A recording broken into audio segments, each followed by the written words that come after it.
এই দেখুন কত অল্প সময়ের ভিতরে এই যে সুন্দর একটা রূপে রূপ দেওয়া হয়ে গেছে চাচার। একবারেই কত মিনিট মতো লেগেছে চাচা? 10-12 মিনিট। আর 10 থেকে 12 মিনিট ঊর্ধ্বে লেগেছে।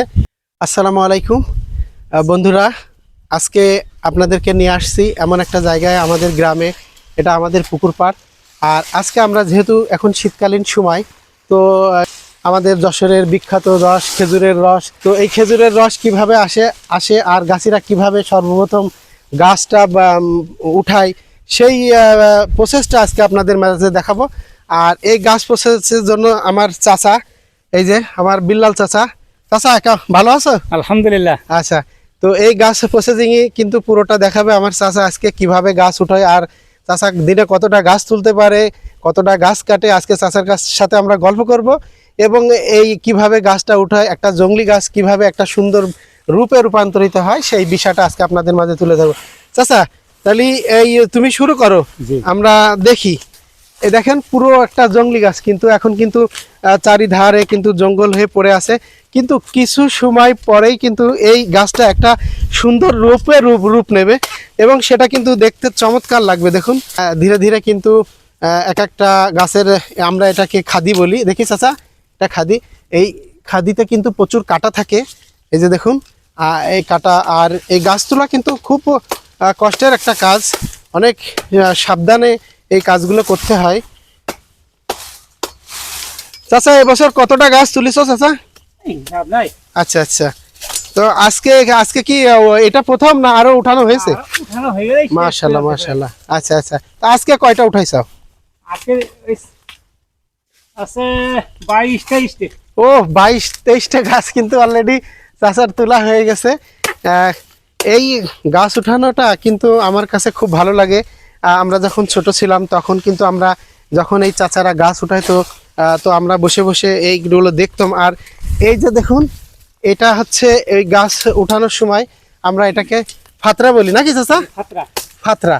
এটা কিন্তু আগুনে খুব জ্বলে, আর এটা দিয়ে আমরা এক ধরনের এর ভিতরে একটা খড় দিতাম, আর এখান থেকে একটা লাঠি দিয়ে এটাকে আমরা এর ভিতরে আগুন দিয়ে এভাবে ঘোরাতাম, দেখতে অনেক মজা লাগতো। আসলে সেই দিনগুলো এখন আর নেই, সেই দিনগুলো এখন হারাই গেছে নাকি চাচা? এখন তো গাছ উঠানোর লোকই কমে গেছে। একটা সময় অনেক লোক ছিল এই খেজুর গাছ উঠাতো, কিন্তু এখন আর লোক পাওয়া যায় না। আমাদের এখানে চাচা কতজন মতো লোক আছে আর এই কাজ করে? 4 জন লোক আছে মোটামুটি মাত্র। চিন্তা করুন, একটা সময় ছিল প্রতিটা ঘরে ঘরে এই খেজুরের গাছ উঠাতো, খেজুরের গাছ কাটতো, রস পাড়তো, কিন্তু এখন আসলে গাছ উঠানোরও লোক নাই, কাটারও লোক নাই। তো সেই হিসাবে আমাদের এই মহল্লায় মাত্র 4 জন মানুষ আছে এখন এই কাজে নিয়োজিত আছে। আসলে এই একটা যে গ্রামীণ ঐতিহ্য, এটা কিন্তু পুরোটাই হারাতে বসেছে। তো দিনে দিনে আসলে এই শিল্পটা আমাদের যশোর থেকে হারিয়ে যাচ্ছে, কারণ এখন কেউ আসলে এই কাজটা করতে চাচ্ছে না। তো এটাতে কিন্তু অনেক পয়সা আছে, তো তারপরেও মানুষ এই কাজটা করতে চাচ্ছে না, যার কারণে আজকে গাছই হারিয়ে যাচ্ছে, গাছ হারিয়ে যাচ্ছে। তো এই পুকুরে এই দেখুন, এই যে আমার পিছনে আমাদের যে পুকুর, এই পুকুর পাড় দিয়ে বেশ কিছু গাছ আছে, আর কিছু গাছ আমরা এখনো ওই ঐতিহ্য ধরে রেখেছি, যে আসলে কালের পরিবর্তনে দিনে দিনে যেভাবে হারিয়ে যাচ্ছে এই খেজুরের রস, খেজুরের গাছ, তো আমরা এখনো কিছুটা ধরে রেখেছি আল্লাহর অশেষ রহমতে। আর এটা ধরে রাখার কারণ হচ্ছে চাচাদের মতো এই ধরনের হাতে গোনা কয়েকজন গাছই আছে, যার কারণে এটা ধরে রাখা সম্ভব হয়ে গেছে নাকি চাচা?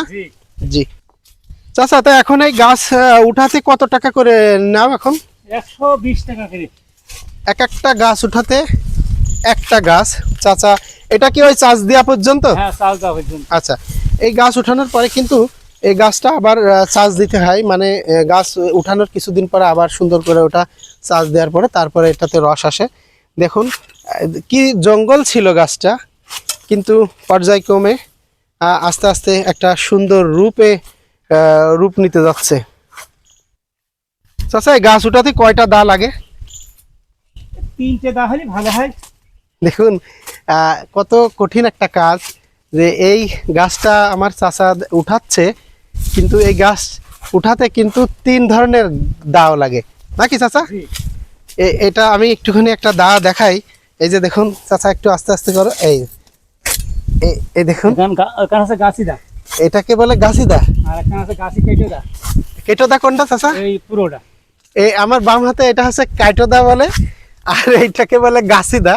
আর চাচা তোমার হাতের দার নাম কি? গাছি দা। ও, ওইটাও গাছি দা। তো দেখেন এই দাওয়ের কিন্তু নাম আছে, গাছি দা, কেটো দা। তো এই কেটো দা বলতে বোঝায় কাঠকোপানা। এই যখন আর কি শক্ত ওই যে খাদিগুলো কাটা হয় তখন এই কেটো দাটা ব্যবহার করা হয়। আর যেটা যখন নরম নরম যে ডালগুলো কাটা হয়, যখন চাষ দেওয়া হয়, এভাবে যখন চাষ দেয় তখন গাছি দা ব্যবহার করা হয়। এই জন্য দায়েরও ভিন্নতা আছে। আমি একটু রেখে দিই চাচা, দাঁড়াও। এই যে আমি চাচার কাছে দা দিয়ে দিলাম। চাচা কিভাবে দেখো, এটারে কি বলে চাচা? ঠুঙি। ঠুঙি বলে, দেখেছেন? এটারে ওই যে বাঁশ দিয়ে দা রাখা ঠুঙি। এই যে ঠুঙির গাছের পিছনে লাগে, ঠুঙি লাগে, আকড়া লাগে, দড়া লাগে, অনেক কিছু কিন্তু লাগে এই গাছ ওটাতে। দেখুন কি ছিল আর কি হতে চলেছে। একটা জংলি গাছ ছিল, এই হচ্ছে গাছ।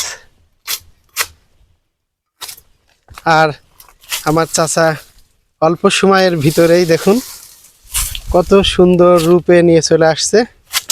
একটা নতুন রূপ কিন্তু চলে আসছে এই গাছের।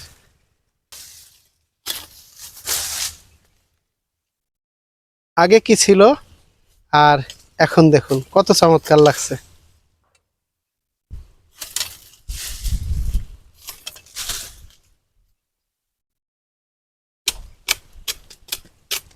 খাদি কাটা কি চাচা শেষ হয়ে গেছে? খাদি কাটা শেষ। খাদি কাটা শেষ হয়ে গেছে, এখন কি হচ্ছে এটা চাচা?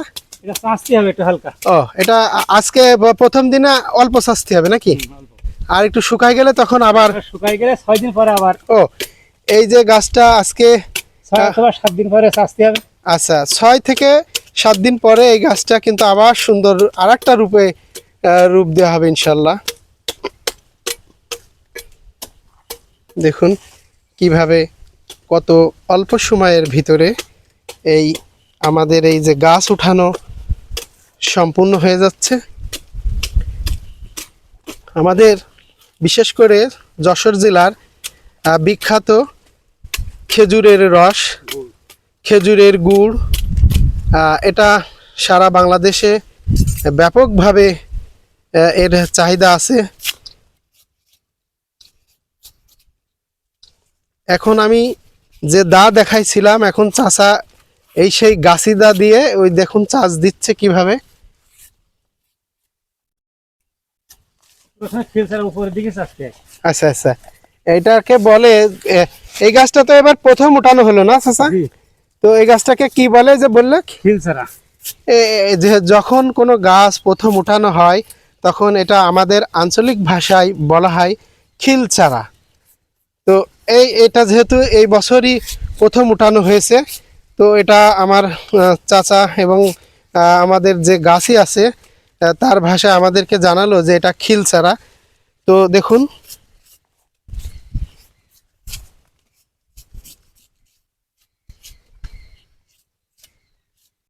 এই দেখুন কত অল্প সময়ের ভিতরে এই যে সুন্দর একটা রূপে রূপ দেওয়া হয়ে গেছে চাচার একবারেই। কত মিনিট মতো লেগেছে চাচা?